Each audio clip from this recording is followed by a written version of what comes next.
Welcome back to the Atlas Hour. Today's guest is Lucas Aoun, or I kind of just usually refer to him as the Australian guy with curly hair who talks about icing your balls a lot. But in all seriousness, Lucas is a wealth of knowledge. As you'll see in this episode, Lucas has a true passion for optimizing the human condition and really has an interest in optimizing men's health in particular. What I find particularly special about Lucas is his desire for knowledge. He's always engrossed in the cutting edge of literature, trying to figure out how different nutraceuticals and supplements and lifestyle changes can help to enhance the human condition. And the thing that's really cool is Lucas tries to give a lot of actionable steps that your everyday person can do on their own. We may not all have access to men's hormone clinics or even want to go down the road of medication and hormones and things, and that's where people like Lucas come in. Lucas has found many different supplements that can help boost men's testosterone and even lifestyle hacks like, yes, icing your balls. But every time I talk to Lucas, I learn a ton and I just have a blast talking to him. I feel like my mind starts going in a million different directions and I'm going to need 5 hours to get all the questions out. So this will hopefully be part one of who knows, an unlimited number, because again, I feel like Lucas has a lot of valuable information that our listeners can benefit from. So I hope you guys enjoy this episode of the Atlas Hour. Don't forget to like, subscribe, share with your friends, hit the notification bell, all that standard YouTube stuff. Enjoy. Well, all right. Welcome back to the Atlas Hour, guys. This is episode number 15. And today we have a really special guest, Lucas Aoun, right? I'm saying that right? Yep, that's Aoun? correct. All right, cool. Yeah. I was talking to somebody else today and then they pronounced it the wrong way and then got me thinking like, shit, is it really like AOUN or whatever they just said? But it is Owen, right? I try and make it easy for technically it's pronounced AOUN, but yeah, Aoun, just make it easy for podcast. Well, hosts. I'm going to say AOUN for now on. Okay. Well, for maybe the few guests that don't know who you are, maybe you could just tell us a little bit about like your background. You're a naturopath, right? Are you an actual do you have a doctorate in naturopathy? Yeah, in Australia it's a little bit different to like the US and Canada, but I studied 4 years Bachelor of Health Science, like full time. So I'm a fully qualified naturopath, and I also studied a year and a half of exercise science. So actually that's where I started. And then I realized during my spare time, all I was doing was looking up supplements and nutrition hacks and biohacking and stuff. And then transitioned out of exercise science and completed the naturopathy degree and fully qualified naturopath. And I'm just really, really passionate about like optimizing the human condition. Mm-hmm. And that actually stemmed from like me playing professional soccer. So I was always interested in optimizing my performance on the soccer field and what can I take to improve recovery, to improve sprint times, to delay lactate buildup, to enhance or improve reaction times, things like that. So I sort of just got carried away and here we are today. Nice. Is it, do you guys call it soccer over there or is it football? We call it soccer, but it depends. Oh, really? Yeah. Okay, cool. You're the normal one like us. I thought we were the only ones. Yeah. What's like the scope of practice for a naturopath over there? Do they have the same as over here where they could prescribe some medications? Like, can you prescribe hormone therapy over there? We cannot utilize any form of hormonal treatment as a naturopath. If you're a naturopath and then you're also a qualified MD or GP, which is general practitioner, you can utilize hormonal therapies, but I've like carved out such a tiny niche, which is just like men's hormonal optimization. And it's just all the possible things we can do within all the natural things within our reach that we can optimize testosterone as high as possible naturally. So which is definitely what we'll dive into today. I was just kind of curious. I'm always interested in like scope of practice. And like here in the US, it's kind of weird. It varies by state what naturopaths can do. And some of them have almost like all the prescribing rights as an MD or DO. And then I think in most states they can prescribe hormones though. So hormone therapy is very common for NDs, naturopathic doctors over here to do. But yeah, your expertise, how, I kind of stumbled upon you was just your very kind of eccentric and esoteric knowledge on hormone optimization, which is really cool. Josh and I kind of started this podcast from just talking together on the back end about, as you know, Lucas, I've been very open with my use of hormones and stuff and just kind of regretting a lot of what I did And then Josh is, a competitive bodybuilder and started steroids very early as well. And both of us were like, man, I wish we could just tell guys that this isn't necessary to kind of go down this road always. And you have kind of been the beacon of that from the beginning. You've kind of said like, hey, guys do feel better with higher testosterone, but you don't need to jump straight to TRT or steroids and things. So what kind of got you into testosterone specifically? I know you were saying like human optimization, but was there any impetus for the testosterone obsession that you got into? Well, I guess you can look at it from like when I was studying, I was always interested in nootropics. So things that can improve any aspect of cognition. So enhancing memory, alertness, concentration, reducing anxiety. And then I dove deeper into the literature and looked at like how hormones can affect neurotransmitters. And I was interested in the connection there, how estrogen, testosterone, DHT can influence neurotransmitters and influence behaviors and just basically the neurobiological effects of these hormones. And basically from there, I just started like diving into like different experiments and like trialing different like herbal extracts and different supplements, different training modalities, different lifestyle strategies to essentially just try and max out my testosterone as high as possible naturally. That was just my first goal. Was like, I think I was about 22 years of age, and had done a few hormonal tests before that. My testosterone levels were always pretty solid. Like my total testosterone was always around 700 to 800 nanograms per deciliter, like just as a full natty, guys. No, no PEDs, nothing. And then I was like, oh, let's see how far I can take it. So that's when I just started diving into different modalities and trialing different diets, different foods. And I was just basically looking for, like, you hear the mainstream things about what you can do to optimize testosterone, which is like eat well, lift weights, sleep well, optimize your stress, movement, things like that. But I was like, I had those down pat. Like I knew how to tick those off. That's when I started looking into, all right, now I'm ready to look at like the esoteric, fringe, novel strategies to optimize testosterone. And that's where I always knew eventually one day I'd be working with men who are like, I don't want to go on TRT, but I want to max out as high as possible naturally. Like, what can I do within my reach to do that? And that's sort of like how I want to position myself, Yeah, I think you have too. Dang, I want to dive into a lot there. Maybe starting, which I think is a super cool topic on how testosterone impacts neurotransmitters, things like dopamine and epinephrine and serotonin. I would love if you could maybe give our listeners maybe a brief crash course on the connection between those and how one feels from those levels of motivation or anxiety and depression, et cetera, and how it correlates or connects to testosterone. Yeah, of course. So looking at testosterone, one of its really unique effects in the brain is that it can act as a DAT inhibitor, so a dopamine transporter inhibitor. And in conjunction with that, it can also upregulate some of the dopamine receptors that are responsible for motivation and goal-seeking behaviors. And to back this, there was a study done looking at how testosterone can influence risk-taking behaviors in men. And they found that testosterone like increases one's willingness to back their own decision or like back themselves. And so looking at that, it's very obvious. You see men with high testosterone, oftentimes they are very assertive, very sure of themselves, very confident, very like just almost like they don't care about what other people think. They're very sure about their decision and they're on their own path and they're willing to push through resistance. And, we see Dr. Andrew Huberman mentioning testosterone makes effort feel good.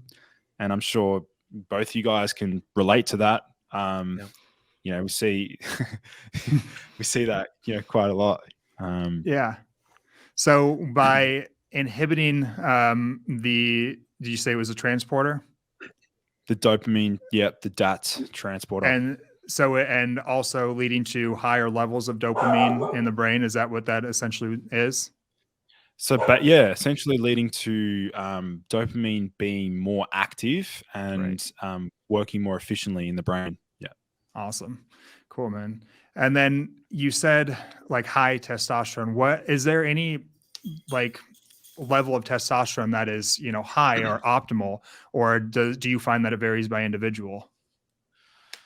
I do see, like, I look at blood work pretty much every day. This episode is brought to you by Marek Health. As you know, at Atlas, we're extremely passionate about optimizing all aspects of the human condition. And we believe that starts with one's health. But before we start optimizing, we need to know what we're optimizing for, and we need to know where you're starting. That's why we've partnered with Marek Health, where you can stop guessing about your health status and actually get a look under the hood. Marek was co-founded by our friend Derek over at More Plates, More Dates as a place where the individual could take their health into their own hands. Marek is a telemedicine company that uses blood work and other metrics to provide valuable insights into how your body is functioning and what might need to be changed in order to improve your performance and longevity. With Marek Health's comprehensive lab tests, you'll receive biomarker feedback with actionable steps to improve your metabolism, your libido, your mood, cognitive function, and so much more. Once you get your labs done, your personal health coach will find a licensed medical provider in your state that can help you to develop a treatment plan. So we worked with Marek to provide our listeners with 2 panels. You can go over to marekhealth.com/Atlas and order our panel for 10% off using code ATLAS. Choose Atlas Lab Panel and pair it with a lab review from a health coach for a thorough analysis of your results. That's marekhealth.com/Atlas and use code ATLAS at checkout. You can also order your own desired labs and use code ATLAS to get 10% off your first order. And that took me so long to film, so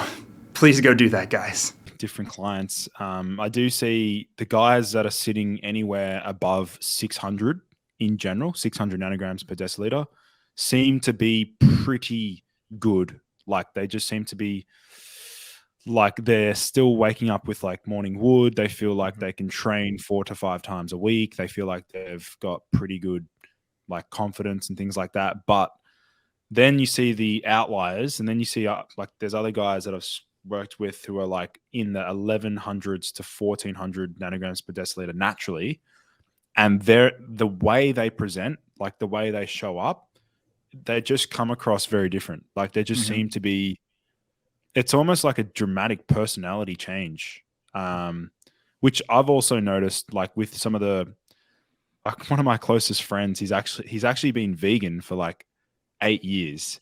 And he crushed his testosterone down to like 280 nanograms per deciliter. And then I said, oh, like, let's see what happens if you introduce some like good fats. Cause he was a cyclist on a super high carb diet. Like all he cared about was cycling performance. And so endurance. And I basically said like, let's see what happens if you increase your monounsaturated fat intake, through like macadamias, avocados, and some other nuts and things like that. And you could tell in his demeanor, like before he was a little bit more irritable and short-tempered, but then after, introducing just some basic healthy fats, which actually boost his levels up like 200 points just from doing that, because he was on a severely low fat diet before that. You could tell his demeanor, who's just calmer and easier to be around, and a little bit more just like, I guess, like social. And the other thing about that is the pro-social effect of high testosterone. I remember my very first Instagram post on Instagram, which was like 5 years ago, was testosterone increases honesty in men. That was the very first post I decided to make, which was like looking at how testosterone can increase companionship, reduce like lying and things like that. So yeah. Interesting. Yeah, very That's super interesting. And Did you want to say something, Lucas, Josh? just your friend that you're speaking on, did he notice a performance increase on top of that? I'm not sure if he even really noticed an increase in like endurance capacity or things like that, but his red blood cell count did go up, which you'd expect from being like slightly increasing testosterone should increase red blood cell count slightly, due to the EPO stimulating effects of testosterone. Erythropoetic. I hate that word, man. Erythropoiesis, poetic. Yeah, it's never fun. But yeah, basically will increase the red blood cell count and their oxygen carrying capacity through the hemoglobin protein. So the red blood cell increase can be a great thing for athletes. We're careful if it gets too high. We've talked about that before in the podcast, just if people were interested in what Lucas was talking about there. So yeah, I mean, we've kind of seen the same where we kind of generally say 600 and above is optimal. What do you think it is about those guys though, who say have like a 400 and feel completely fine? Do you think it has something to do? My theory is maybe androgen receptor sensitivity or density, or maybe it's something even at a level of like transcription. Do you have any working theories or any data that would maybe support why some seem to utilize testosterone more efficiently and effectively than others do?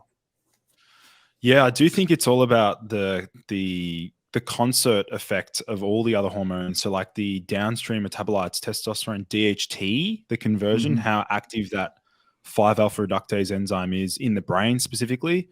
The androgen receptors, like you mentioned, whether or not they're actually, and also the other aspect to this is their level of burden in terms of their toxin buildup.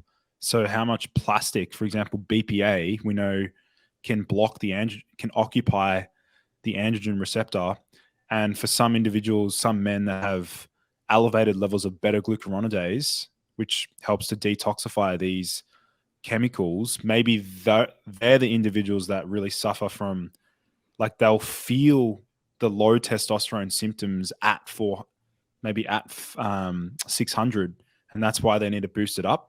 But I do think it's all about the balance between the other metabolites, even things like allopregnenolone, which can affect like anxiety, because allopregnenolone can have a positive effect on GABA signaling in the brain. And yes, there's even guys out there that even use allopregnenolone like topically, I think it is. It's you can actually do injection too for postpartum depression. I thought so. Yeah. Well, it's been approved for a few conditions, hasn't it? Yeah, I think so. I think it's most widely used as like an infusion for postpartum depression. There's a medication that a lot of listeners will probably know that inhibits allopregnenolone. Do you want to talk about that maybe? Medication that inhibits finasteride. Oh, yeah. So, the finasteride doesn't only work on the testosterone to DHT, but also, it can prevent the progesterone from converting into allopregnenolone.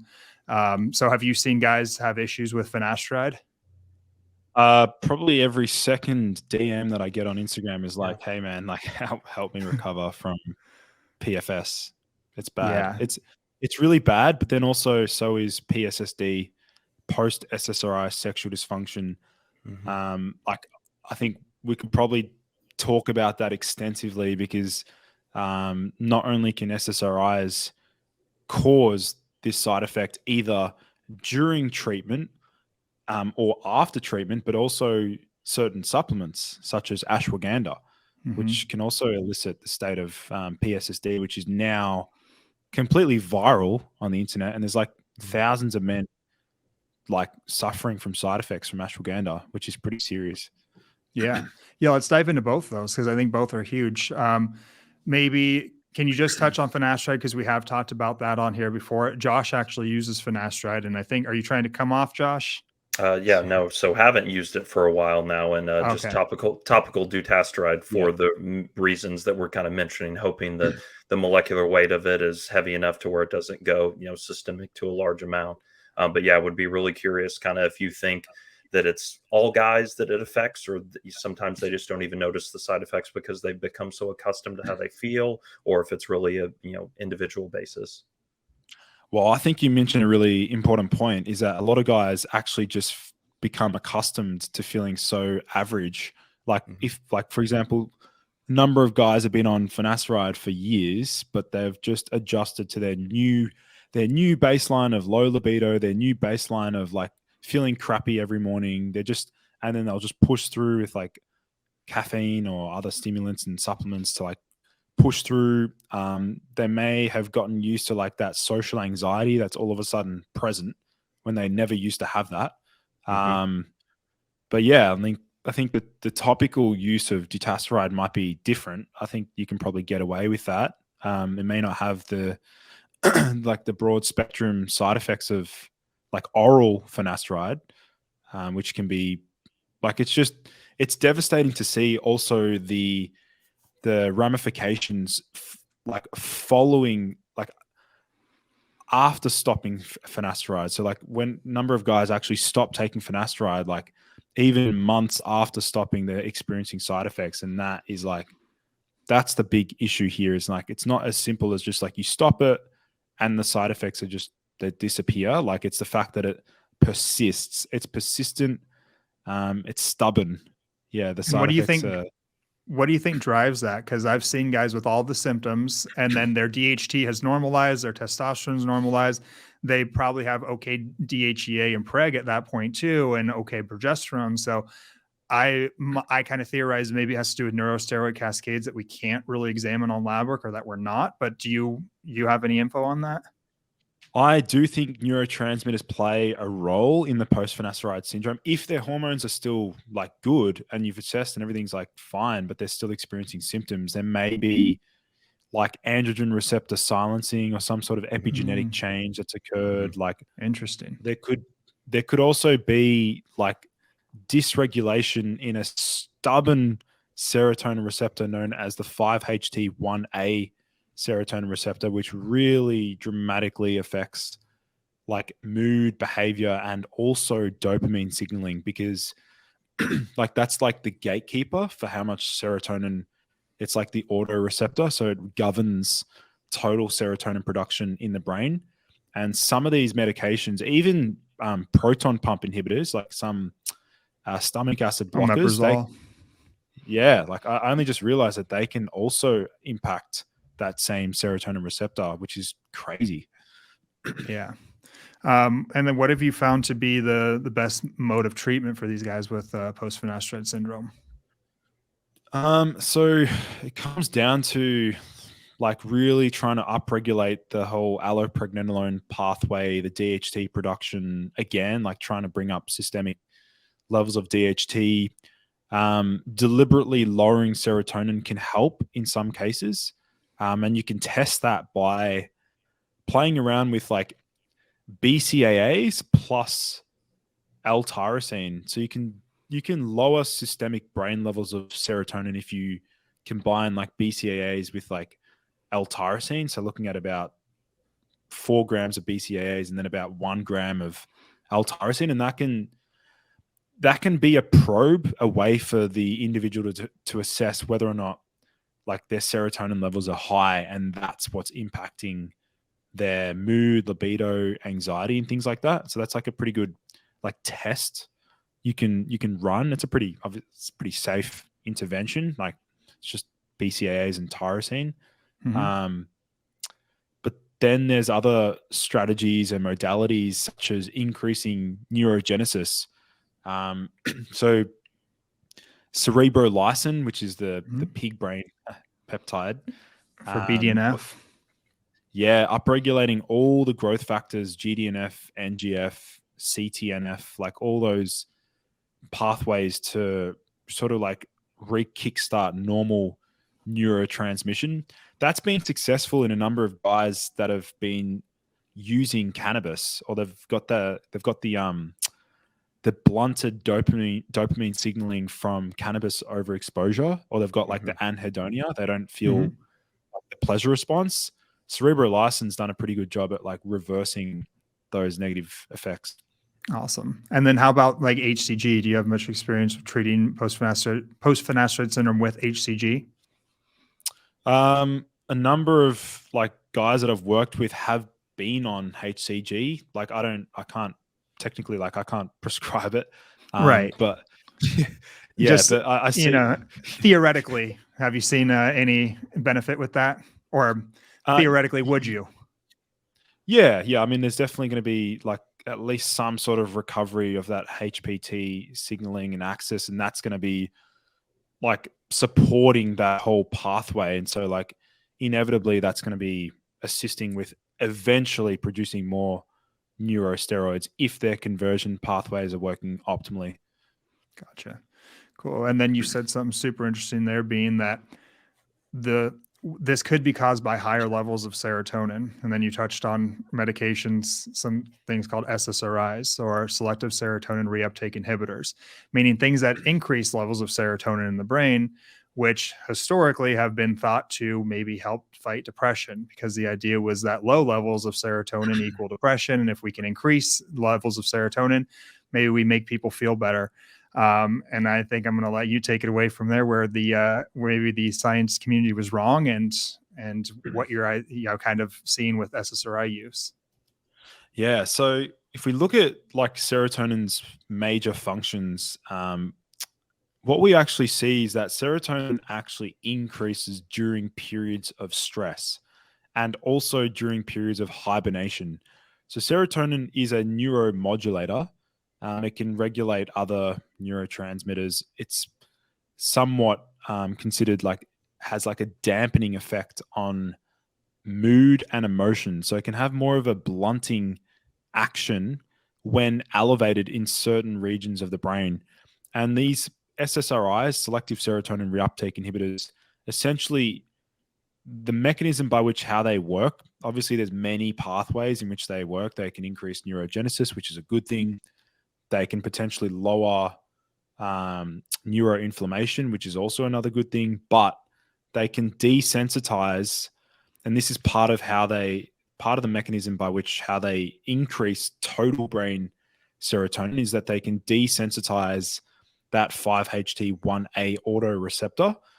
And by doing so, that's why they say SSRIs take two to 3 weeks for the therapeutic effects to kick in. Like most people, they have to be on them for that's because after that 2 to 3 week mark, that 5-HT1A receptor has now become desensitized. And so there's no rate limiting, there's no governor for how much serotonin is now being produced in the brain. And so some of the ramifications of doing that include symptoms such as apathetic, so feeling apathy, listlessness, like feeling just not motivated.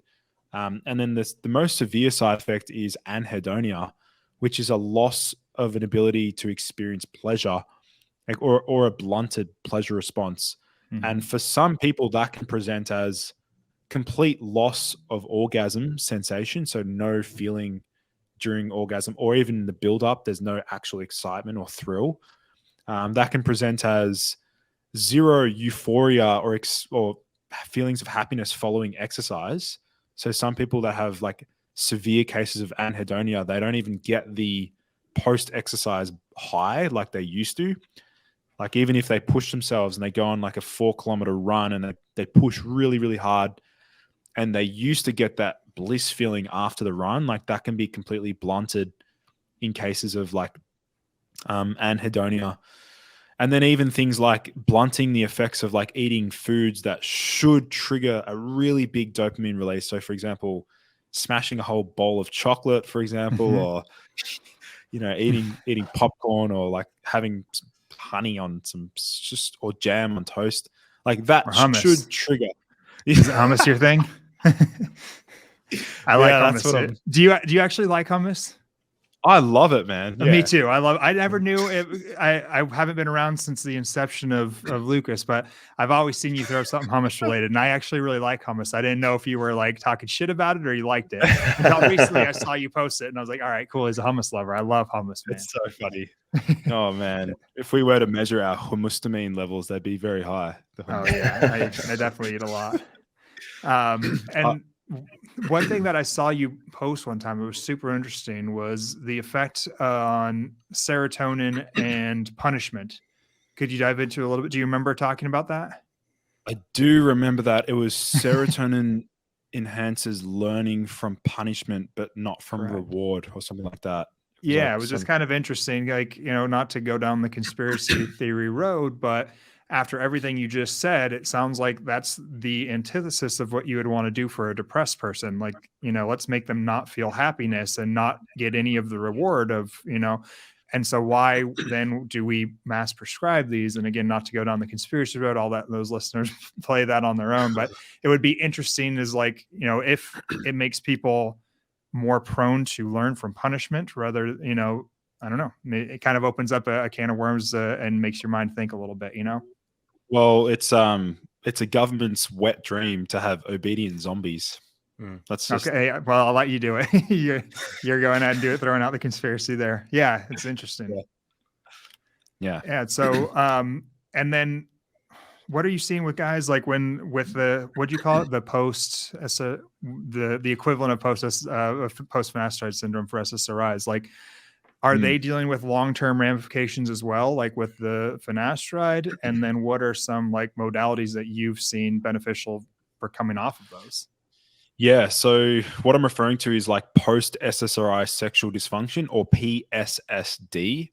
And I'm so glad that we're talking about this on your podcast, because we need it. We really need to get this like just out there. The message needs to get out there about like the dangers and side effects of like some of these SSRIs, because PSSD is essentially something that can occur following SSRI usage or during SSRI usage. So there's actually two different types. So the meaning one that people could take them and come off and then later start experiencing effects? Yeah.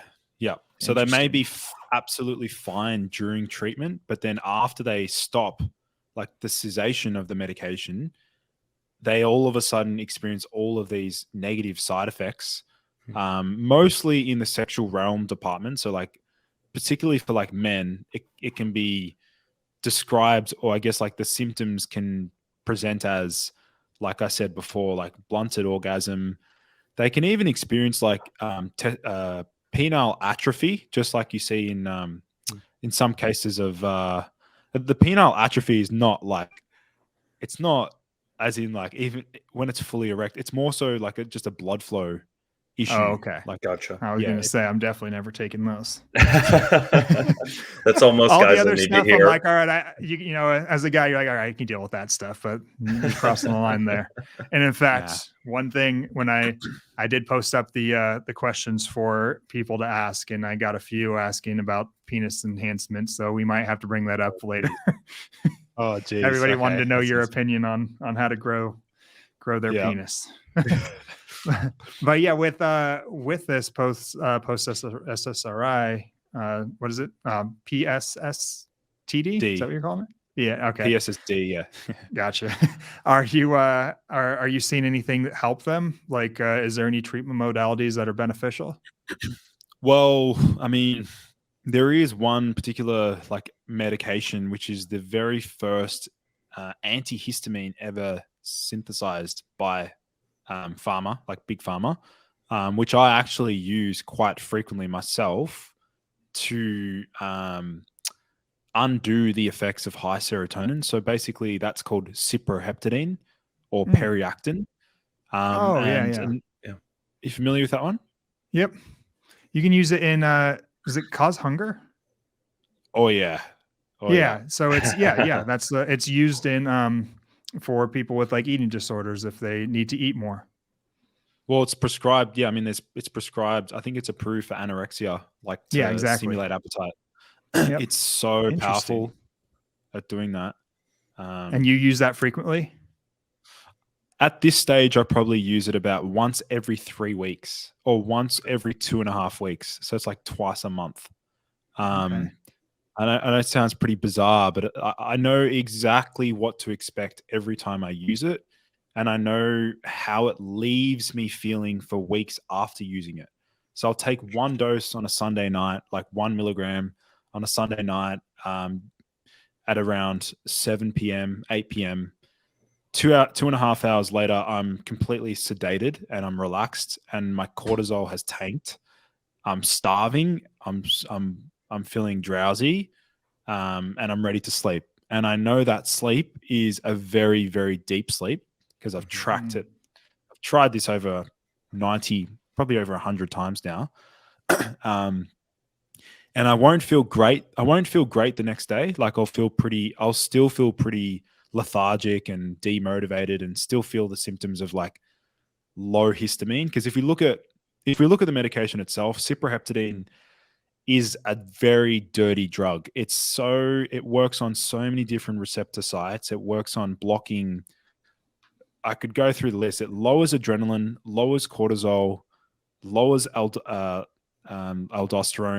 It lowers histamine. It can block the dopamine receptors. It can block serotonin production. In general, it's not a very pleasant experience. It's a 5-HT2A antagonist. It's a 5-HT1A antagonist. It blocks 2C serotonin receptor, so that stimulates hunger. That's part of the reason why it makes you super ravenous. I feel like it makes me diabetic overnight sometimes. Do you eat a lot before going to bed, or do you just go to bed hungry? I eat a shit ton, and then I just smash heaps of like GDAs with it. So I'll take like dihydroberberine and cinnamon, everything, and then like go on my treadmill and do like 15,000 steps whilst I'm like half asleep. Like and the reason you're using this again is why? So because it's the only thing that can really undo the negative effects of ashwagandha, which I'm still I'm personally still experiencing the side effects of like the blunted orgasm sensation, or like the emotional numbing effect that can occur from ashwagandha. And cyproheptadine, it doesn't fix me the next day. Like I'll take 1 milligram of cyproheptadine on a Sunday night, and I'll still feel really shit the Monday, the Tuesday, and the Wednesday. Like I'll still feel like disadvantaged, basically. And then Thursday, Friday, then Thursday, that's when I get this a phenomenon known as what I've coined the cyproheptadine rebound, which is like where this is like anti-endocrinology. This is like, it's a whole space that I really eventually want to like look into more, is like taking something to deliberately block the receptor, for example, to then cause eventual upregulation, which I'm sure you guys have, like that would occur with similar to like a SERM, basically, like a selective estrogen receptor modulator. Yeah, you see that effect there. So that's pretty much the cyproheptadine. Yeah, that's what I notice every time. And then do you feel like those benefits then carry on? Because I know you said every 3 weeks, carry on for a few weeks afterwards with the upregulation. For me, what ends up happening is on day 4. So like what happens is, so Sunday and then the Thursday is when I start to feel the rebound effect. And that's when I'm starting to feel really good. Like, I mean, really, really good, to the point where I'm like, no supplement or any nootropic can really match how I feel on day 4. Like I feel like Superman. I feel really confident, really like high energy, just absurdly good. And then like Friday, Saturday, Sunday, still good. It lasts for about a week, and then eventually it'll trickle back down and it'll slightly fade out. Like that's what I noticed from using it.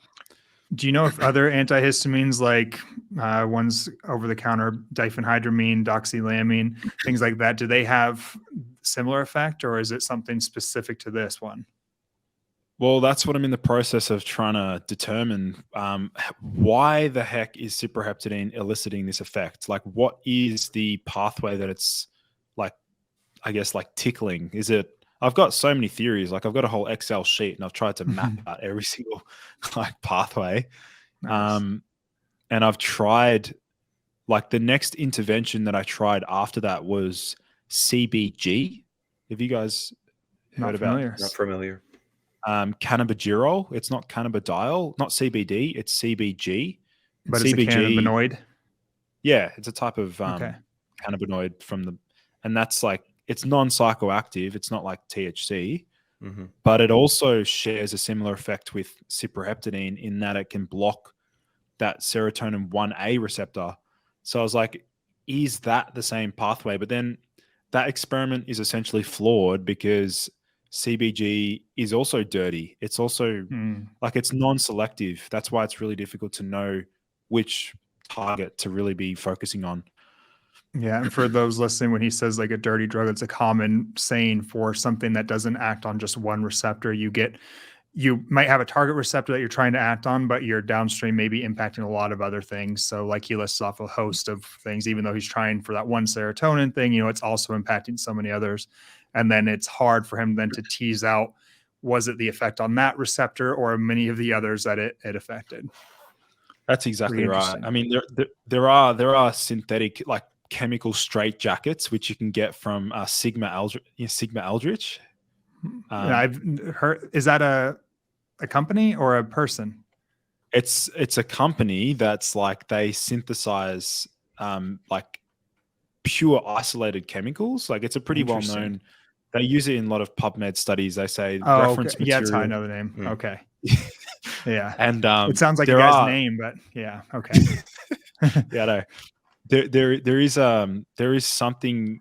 It's called Way 20583. Some crazy. It's a pure isolated 5-HT1A antagonist, and for 1 milligram, it costs like I don't know $300 just for 1 milligram. Wow. Wow.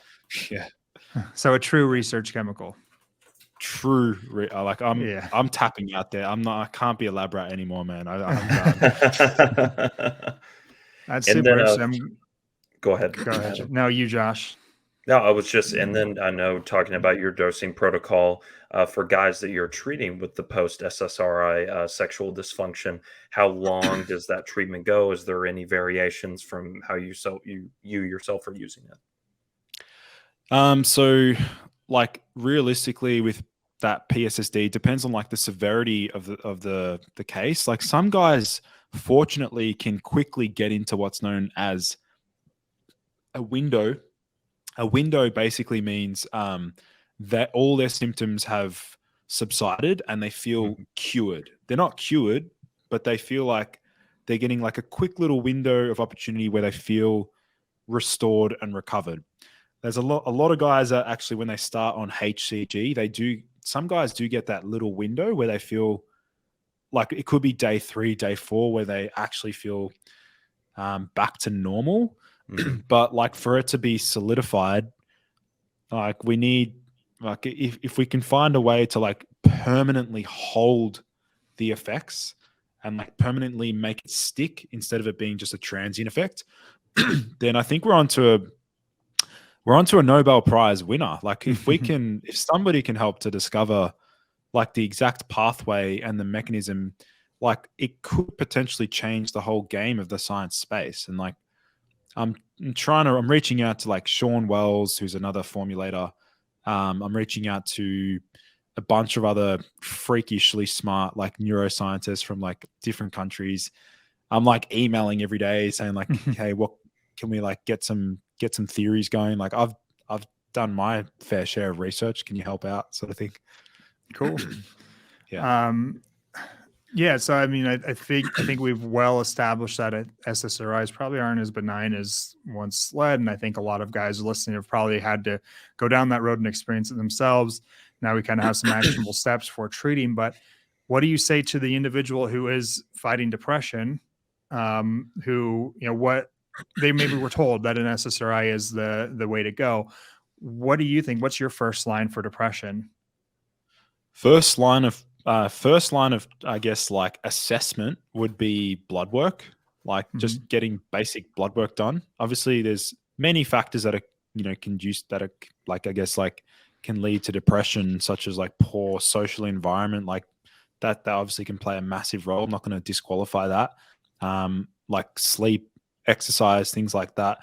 But the obvious ones that can actually pretty significantly affect someone's mood is like if they're low in iron, like they've got low iron levels, if their thyroid is suboptimal, like their TSH is like 2.5, if their vitamin D is low, if their vitamin B12 is low, like there are a lot of things within blood work that we can, what I call quick wins, because they're like things that you can pretty quickly like get on top of, and like you have a very strong form of evidence to like back your rationale for like why they're feeling a certain way. But I'd say like in general, and even things like cortisol, like assessing like adrenals, so utilizing the Dutch test, that's like usually my go-to as like the gold standard for like adrenal health assessment.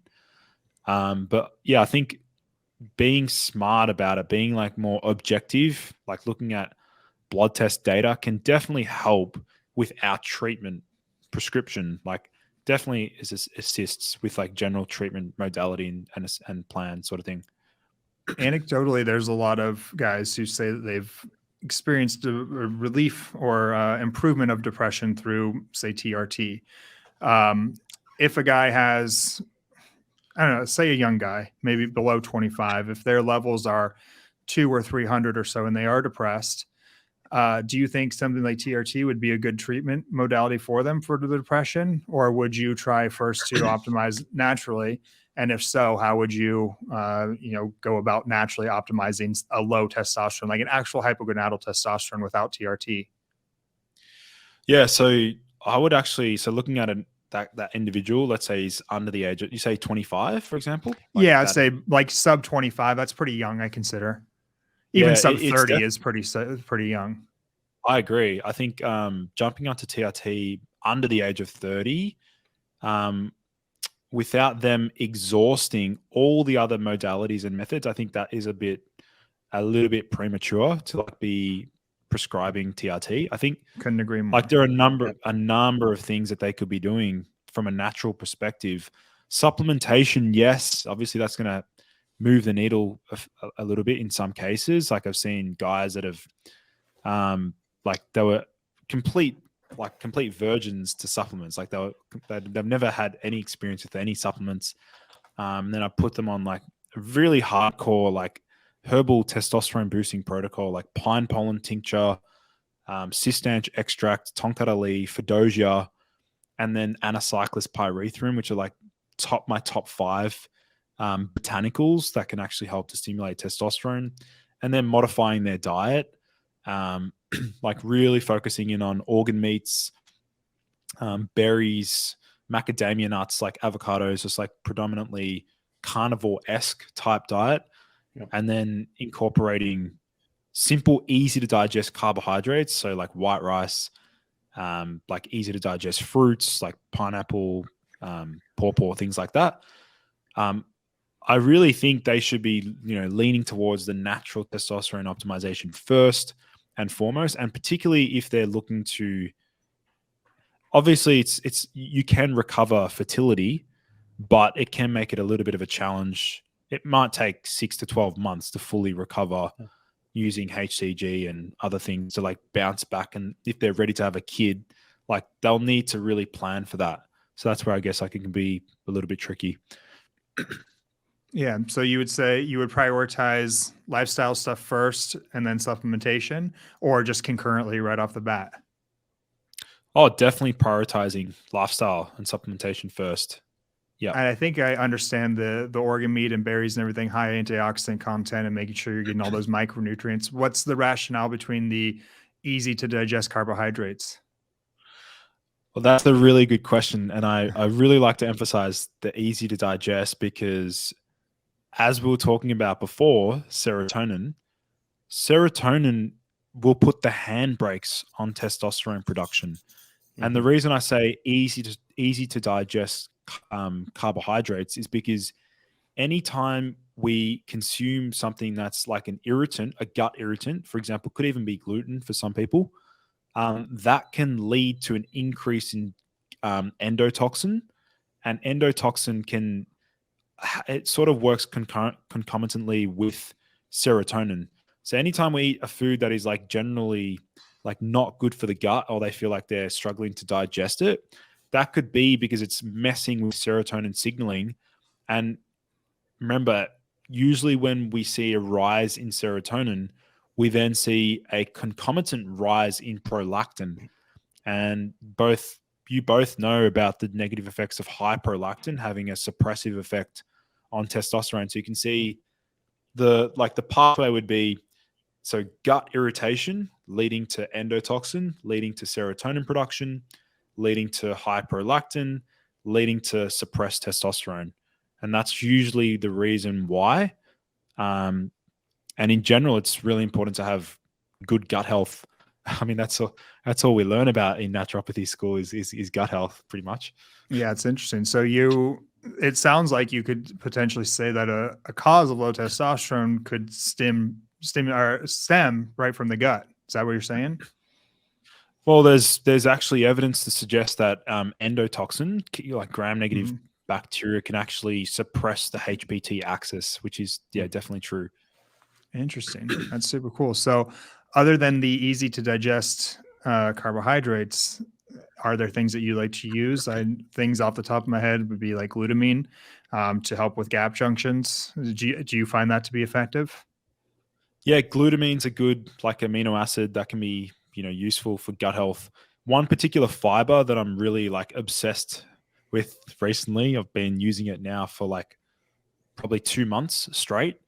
And it's a type of fiber that is like, I was pretty anti fiber supplements before this, but then I came across this one called partially hydrolyzed guar gum, or PHGG. Oh, yeah. I don't know the partially hydrolyzed, but I know what guar gum is. Yeah, PHGG just blew me away in terms of its research. Like it's the best part about it is like you put like 5 grams in your water, you mix it in, and like you let it sit, you come back, and like 5 minutes later, you literally feel like you're just drinking water, like it's fully dissolved. Oh, interesting. Like you can't even tell. Like whereas like chia seeds, for example, if you dump that in like water, it just like becomes this smudgy mess sort of thing. Yeah, I was gonna say the guar gum I've had. Too. Yeah, and the guar gum I've had in the past like makes a solid almost. Like I would use it in my bodybuilding days when I needed to eat volume when I was on a cut. You'd add a little bit of guar gum to like protein, and it just blows it up so you can make like a protein pudding or an ice cream or something. But the partially hydrolyzed must do something to make it more soluble, I'm guessing. It's like, it is literally like if I gave you a glass of water and I put 5 grams, like a whole teaspoon in there, and I said, go leave the room, come back and drink it, you'd be like, I literally cannot taste this 5 grams of fiber at all. And then you can just like dump that. Yeah. You just dump it over food. Like I just, even sometimes I'll throw it in a protein shake, like an extra 5. So I'm just like adding in an extra 5 grams to each meal.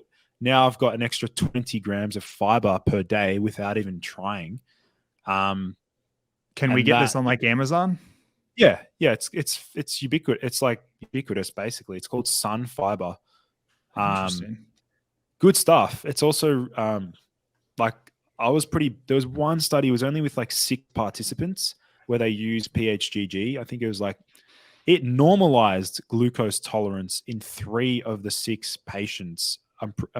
So it has a really positive effect on blood sugar stability, and just like pretty much all fibers do, psyllium also has that effect. And even chia seeds would it would blunt the postprandial glucose spike. Yeah, like if I'm going to have a massive meal with like 200 grams of carbs, like for example, cream of rice, sometimes I'll have that post-workout, which I freaking love. It's the best. I'll just like throw in like 5 grams of PHGG, and whilst it will slow down the whole point of cream of rice is that it's quick, easy to digest. But for sometimes I don't want it to be that rapid. I want to like delay it. And the partially hydrolyzed guar gum would help to like delay the release. It's interesting. Yeah. So, and you said you are not you weren't fans of other fiber supplements beforehand. Any insight as to why? I've been basic and used Metamucil for years, but would kind of like to hear your reasons as to why you're not a super big fan. So the first reason is mostly in clinical practice, where like the patient accidentally takes the psyllium husk or slippery elm, which is another fiber, with their supplements, and that can like reduce the effectiveness and absorption of certain supplements. Like that's probably the main one. That's just because people lack the awareness, like should avoid taking that with that. But the other reason is some fibers can actually be irritants to the gut again. Like some of them can, the ones that swell up, like I even tried glucomannan. I ended up like Adam, you know me, like if I find something that's cool, I'm just like bloody ordering all different types. I love it. Me too. But you're probably worse than me. I love it. Yeah. Like I tried glucomannan, which is another fiber. You put that in water and that completely swells up, like to the point where if you tip, it won't even come out. It's like stuck into the mug. And that made me feel really bad. Like I just could feel clogged up and congested. Nice. That's funny, man. One thing I wanted to ask you is you definitely, like I said, the master of the esoteric like mechanisms and the rationale behind low testosterone, stemming in the gut or stemming from phytochemicals or plastics, etc. How much do you like? I almost take like a much more simplistic, rudimentary, like non-scientific way about it, and just like looking at life as it is now, guys being glued behind a TV set from day one, having accessibility to pornography from day one, essentially, because they have a tablet in their hand. And as soon as you get that, it's not hard to search boobs as soon as you're curious about them and be exposed to pornography at a very early age. There's just so many social factors and lifestyle factors now stopping kids from doing what we all did, which was just go outside and play and get dirty and fight and climb trees. And then the only time you got to see boobs is if you had like, a magazine at the home that you're like, a Macy's catalog or something. Do you think that plays a role? And if so, do you know, like, what have you found? And do you think, I don't know. I'm just interested to hear what you think about that. I definitely think we're seeing a rise in like low dopamine states due to the consumption of like pornography, particularly like we're just looking at the young males of today. Like a lot of them really struggle with like motivation. They can't be bothered doing things. They'd rather just be inside, being comfortable, being like in that high serotonin hibernation mode where they'd rather not be active and put in effort. And remember, like putting in effort is also it also can help to kickstart testosterone production. Like training really hard and utilizing big muscle groups and pushing really freaking hard requires the activation of hormones that can support that process. Not only will it help to recover and help with like that recovery process, but then it's going to help to fuel motivation during exercise. Like, and so would adrenaline, so would dopamine, histamine, orexin, things like that. But I do think, we're seeing an epidemic of dysfunctional reward pathways. Specifically, we're seeing downregulation in that dopamine D2 receptor. And I remember like years ago saying to myself, I'm like, I'm going to be the guy that all those guys who just think that they can like get by on like playing video games, I'm going to be that guy. They're going to come to me in 10 years time and say, fix my brain, like, or just like undo the damage, because I could see it way back then. I'm like, nah, these guys it's going to be really difficult in the future for them. Interesting. Yeah. And so by living in that state too, do you feel like that has a suppressive nature on the testosterone and then it just spirals? Because that's kind of been my theory, is that, these things snowball off of each other, much like I would say insulin resistance does with testosterone. So usually people will develop insulin resistance, and then we know insulin has like a suppressive effect on gonadotropins and their testosterone drops. And now they have low testosterone. They don't have the motivation to do the work and their insulin resistance worse. So is that kind of happening with the dopamine as well? Yeah. I mean, it has like a downstream effect, like you said, triggering certain behaviors, creating new habits. Like you need like sufficient levels of dopamine and testosterone in the first place to like kickstart to kickstart healthy habits. Like I'm sure you've seen this after prescribing TRT. Like sometimes it can be the catalyst to actually promote healthy behaviors, and then they've learned those behaviors and now they don't even really need it. They've just got that. Yeah, that's why I love what you do, is because there's so many times that I'm like, I don't think we actually need TRT. We need to figure out all the, I always say like check the boxes first, the sleep and the exercise and nutrition supplementation. But I'm sympathetic to them that they have no desire to do that yet until their testosterone is there. So it's always a tricky thing. But I just kind of think, when I look back at like my dad's generation, or even more like my grandpa's generation, people who fought in like World War II, like I don't feel like there was a lot of complaints that we have these days of guys just, walking around like, oh, I have low testosterone. Like, I don't even think they thought about it. It was like, you just went out and did work. And if it sucked, it sucked. It was not supposed to be fun. And I think that probably by nature almost boosted their levels probably to normal level, So I kind of feel like there's more of a lifestyle than all of even the smaller stuff, which is interesting for sure. all the phytochemicals and plastics and things, but I also just think it's a product of our environment too, the social environment.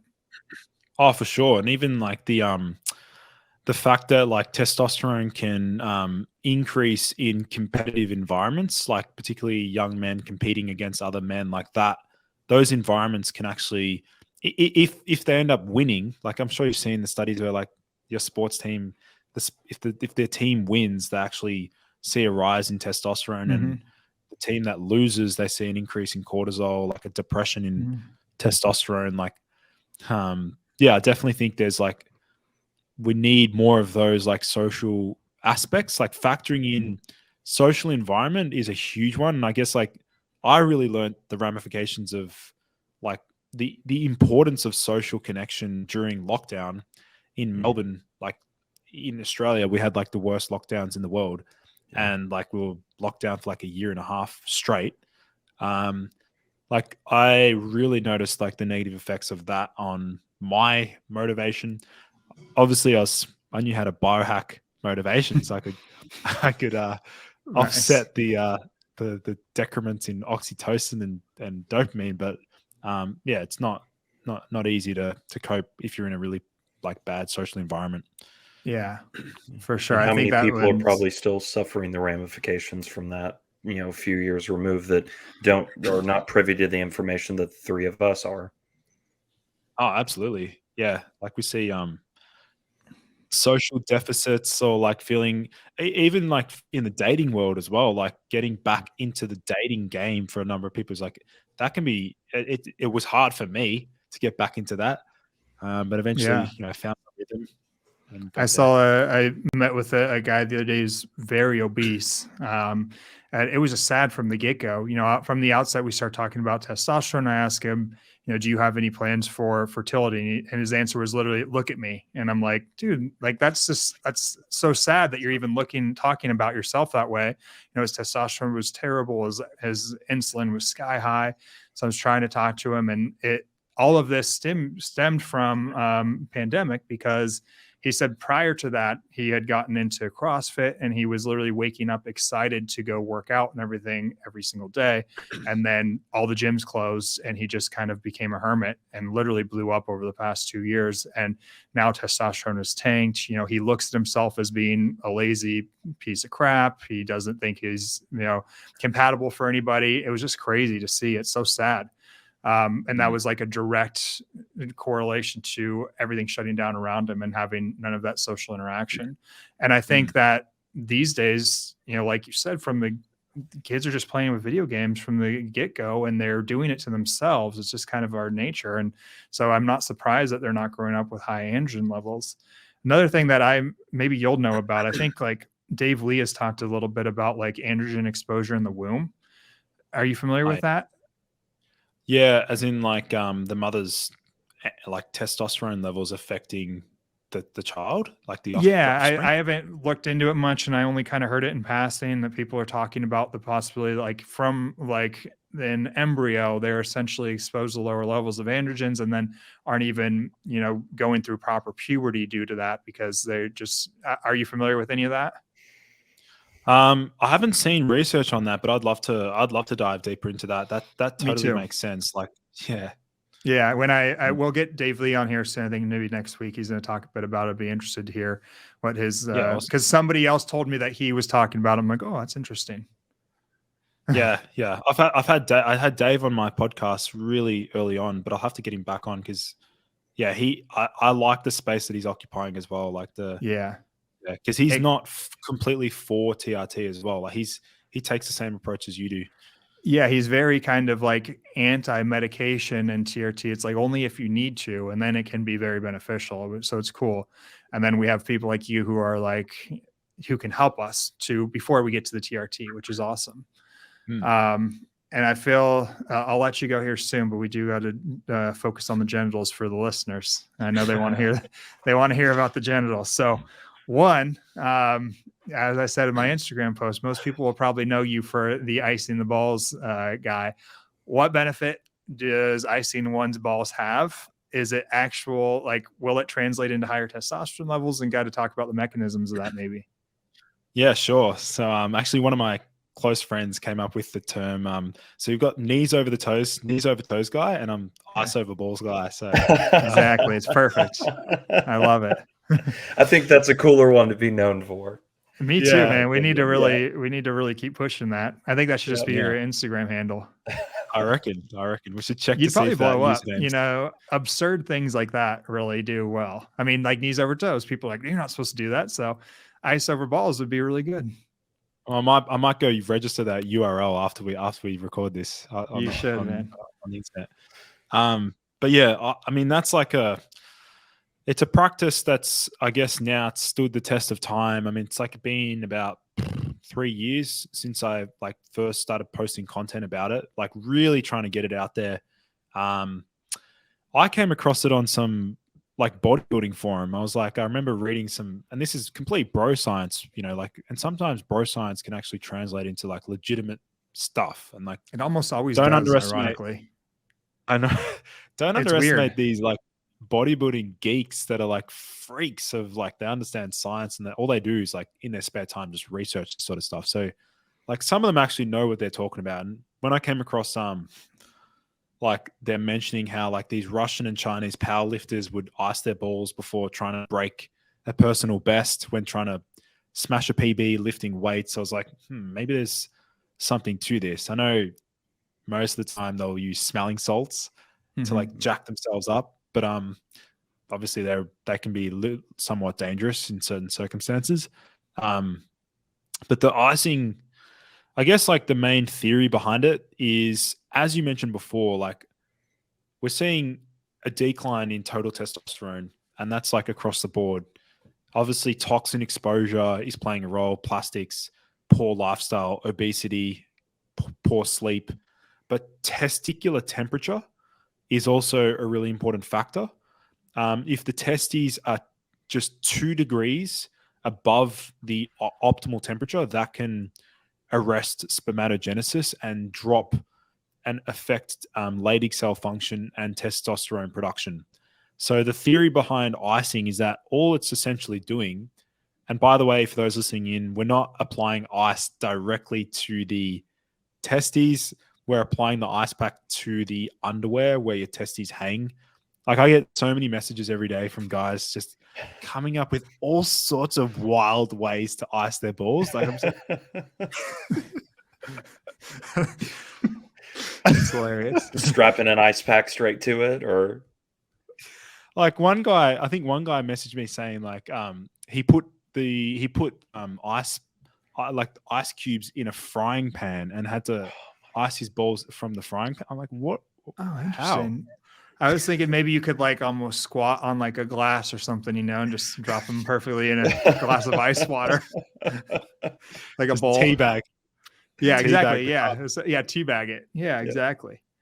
So so I think if I remember correctly, too, like the anatomy of testicles, the vasculature, why they're so veiny is basically because it's a kind of a way to grab the heat and move it away. So our testicles function, like you said, they're cooler than the rest of our body, and even slight increases in temperature, 2 degrees, you said, can significantly impair their function. What is it about modern life that are making testes so hot? Is it car seat warmers or is there other things? Yep. Car seat warmers, sitting down at a desk all day, like with tight underwear. Just wearing tight underwear in general, but maybe driving a car, some truck drivers, for example. Even people that use the laptop near, like literally on their lap. Oh, yeah. I think it's hot as well. Yeah, I always feel like I'm getting a tumor or something. It's just it gets so hot, you know, and feels weird. Yeah, I don't really do that anymore, but I remember in college days when I didn't have an office, luckily I was already on TRT. So what would be the practice for guys if they were interested in that? Obviously, don't apply it to the actual testy, in a bag over the testes, over the underwear. And then what kind of duration, like how many times a week, how long? Yeah, so best practice I've found is like 10 to 15 minutes per day. And you can break that up into like 2 to 3 sessions. So I personally like to do it always in the car on the way to the gym. Like I'll always just start icing on my way. Just hope you don't get pulled over by the police. That would probably be a first for every officer that pulls you over on that one. That's hilarious. I can imagine. I would just make something up like I pulled my groin. I think it'd be easy. Yeah. And then also like pre-gym, and then the final session I always make sure to do is like just before bed, like literally just before I fall asleep. I was going to ask about that. Because testosterone is the diurnal rhythm of producing it higher in the morning. There's some guys that say not to like inject testosterone before bed because it can have like a sympathetic drive to it. Do you feel like the increased testosterone negatively impacts sleep at all? The first 2 weeks that I did start icing before bed, I actually did find it too stimulating. Like I was just too jacked up and like, I guess like aroused. But now I've got like an 8 sleep mattress. And I actually deliberately put it on super cold now because I'm like, oh, well, looks like I'll be icing during my sleep now because like I've got the 8 sleep mattress. Awesome. And then last genital question for the Instagrammers. I didn't know that you had content out there about penis enlargement. And this guy was specifically asking, he wanted 2 inches. He was very specific. He wanted to know how he could achieve 2 inches of growth. What would your recommendations for him be? So there is some theories that topical DHT cream can help to improve vasculature and improve like general blood flow and offset the negative effects of some of the things that can counteract like penile development. And obviously after the age of, I think it's like 18, there's no longer an ability to like increase the development, but you can maximize the like vasculature. Another way to do that is actually through something known as the Phoenix, which is like a at-home shockwave device, which actually can help to increase angiogenesis of the penile like tissues. Can it also help with like if they have small vessel atherosclerosis? Is it an effective treatment for that? Yes, because it actually helps to eliminate plaque buildup in those regions. Super interesting. Hopefully we get like a cardiologist to come on, but since I'm big on like cardiovascular disease, there's a lot of cardiologists who will say that if you're having erectile dysfunction, it's one of the first signs of atherosclerosis and heart disease. So that's just an interesting aside. But from what I remember looking at the literature on DHT is it seemed to be most effective in those puberty years. And then outside of there, maybe not as much. Is that true? That is true. And that is why I'm very grateful that I accidentally knew that creatine. So when I was I think 16, I'm so grateful that I was taking creatine and all the things that boosted. Interesting. Yeah, I certainly wasn't. Definitely paid dividends. That's funny. So, okay. So while you were in puberty, you were taking creatine, which increases DHT and then translates into greater, penis size. Well, maximal penile development. And also I was taking like cordyceps mushroom, which upregulates 5-alpha reductase. Again, I didn't know this back then. Interesting. Yeah. Good thing you weren't taking lion's mane. Because that can have an inhibitory effect on 5-alpha reductase, right? Yeah. Interesting. So, and then do you recommend any devices? So are they stretching or I don't know. I've never really gone down to the road of penile enhancement. Yeah. I've never actually, there are things called like the vacuums, penile vacuums. Personally, I've never, if people want to learn about like this properly, Leo Longevity, his YouTube channel is I think Leo was the guy. I remember, so of course every guy looks at this. I remember when I was like younger looking and there was something called jelking. Did you ever learn about that? I heard about that. Yeah. Where you're essentially just stretching the hell out of it. And then there was like full forums on dudes who just obsess over this stuff. And it was crazy. I don't know. I got more into like just building my body But essentially how obsessed people get with bodybuilding, there's the equivalent of that for penis enlargement, which is crazy. It just seemed to, I probably would have, knowing my personality, because I'm crazy like that, but it's so hard. You can't just do those modalities at any time of the day. You know, I'm not going to be sitting there joking like I could go off to the gym. So due to the nature of it, I never really got into it, because the only time I was alone was in the shower, and I'm just not going to be wasting my time in there with doing workouts, you know. But yeah, Leo and longevity, I would say, would be the guy. Vigorous Steve's got some stuff about it as well. And that was going to be my follow-up question. He just posted a video a few weeks ago with the kind of type of protocol. So I know we're saying that, you know, before puberty is obviously the most optimal time, but can you see any growth afterwards by using super physiological amounts of androgens? Kind of going off of his stack, he was repeating some guys do see an increase. So yeah, and obviously I would say the same. So just curious. No, I think it's like I reckon in the cases where guys have noticed an increase in size is because they never were truly getting a proper full 100% erection. Like before that, like maybe they were experiencing like 80% full, like they considered that like full erection. But when you get like a knife cutting erection, like it's full length. So like you're gonna see like, you think, oh wow, it's bigger, but it's just like that's what its capacity was the whole time. Yeah, interesting. Cool, man. Well, anything else you want to talk about, Josh? I mean, I feel like I could go on for hours. We're gonna have to bring you on for more, because I was gonna say multiple. I think about stuff all the time too that I want to talk to Lucas about, because I'm always like, oh, I wonder what Lucas's thought is on this.